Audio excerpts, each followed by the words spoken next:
Hello guys, welcome back. It's me, Karen, your favorite booktuber, and it's that time. It's Booker time and I'm reading the long list. I am just devouring these books.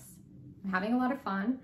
I hope that means that the rest of the books that I have left, I hope that means that I'll also continue to enjoy those. I hope it doesn't mean that I picked the best books first.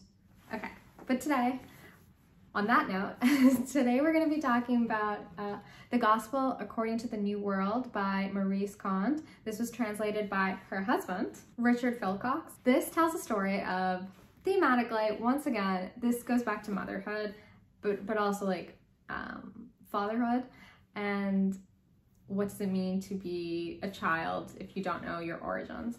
But before we even get there, this is a story of a young boy who grows up born in basically a manger, but adopted by these two individuals who are so lovely, so loving, so doting. They love this kid. And he grows up, around the age of 5, he finds out that those aren't his real parents. And he was actually born under a very auspicious sign, and people think he is the child of God. So we're seeing this boy grow up. It's kind of like a cradle to coffin. Is that what people call it? I don't know. We're seeing this kid grow up. So we start from a very young age and we see how sometimes he does things and people react a certain way. They are like, oh yeah, he's deaf, the child of God, or like, oh, that's blasphemous. Like, why would you even say that? We're seeing those things happen. We're seeing him develop friends. Yes, there's a Judas in this little novel. There's disciples. Pascal, who is our the child of God, if you would. He is not the best student. He's kind of dreamy. He's floating about life. He has a very active love life. Girls love him. Fireworks, sparks all the time. He is kind of lost.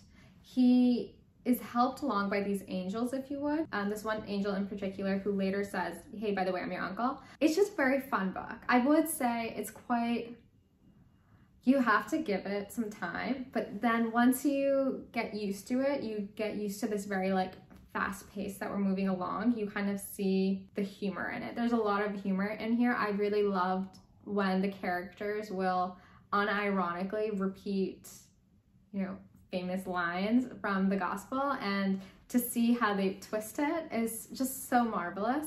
The narrator is plagued throughout this book with the question of, if I'm the child of God, if I have to make humanity better, how do I do that? How am I supposed to do that? He becomes a lecturer. He travels to find his father. He is on a quest, but he's not really good at his quest. He doesn't really do much, I would say, to actually make humanity better. He kind of fumbles the ball a lot. He's quite an interesting character. There are times where he's like, I don't really agree with what this person's saying, but I'm gonna keep that to myself. And like those kind of moments are just so interesting to see because he doesn't really he's not particularly active. He does have a tendency to just disappear, to just dip from situations if they're not working for him. Like, it's really interesting. And this is also, thematically, it does kind of remind me of Standing Heavy because we are also talking about migrants. That is the second big theme in here because our narrator is born in the Caribbean. There's this frequent allusion to the motherland, this commentary on speaking French and, being able to understand languages. That idea is quite strong in here. Characters will go to other countries to seek a better life, whatever that does mean, even though there are times where Pascal himself is like, why would you go to Paris when you are most likely going to have a job that is just as horrible as the one you have here? That undercurrent conversation of the migrant workers, and also there isn't a lot of religiosity here per se, but there kind of is because this is the gospel according to the New World.